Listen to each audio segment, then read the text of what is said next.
what about the ownership? Who owns that story? Was it your original idea and then you started looking for a collaborator? Or it was someone else's idea and you came in as a collaborator on the original idea? If you safeguarded your original idea in this case, or a similar case where you've come up with an idea and you've asked me, Shantanu, will you collaborate with me? You came up with the germ of the idea, you've registered the story, right?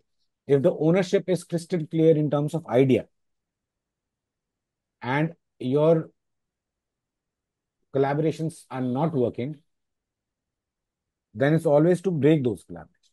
It's always better. But if the ownership of an idea is convoluted, is disputed in a way कि अरे हम दोनों ने ही सोचा था इस कहानी का ये आइडिया ये उस चक्कर में ऑलवेज रिमेम्बर दैट 3 साल से जो चीज अभी यहाँ तक पहुंची है उसको और आगे जाने में भी और टाइम लगेगा. A good night's sleep is always worth more than a story that you have to tell. इस प्रोसेस में तुमने चीजें सीखी तो हैं ही, किसी ना किसी तरीके से अपने स्किल को होन तो किया ही है. हम्म। याद रखो भैया, ये खून के आंसू नहीं रोने हैं बिना बात के, जब कुछ मतलब हासिल ही नहीं हो रहा हो ना.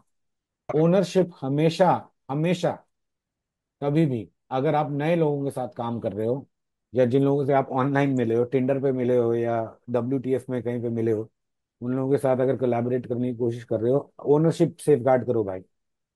हम्म। If it's a one page idea that you came up with and you discussed it with Saurabh और me, get it registered. Right.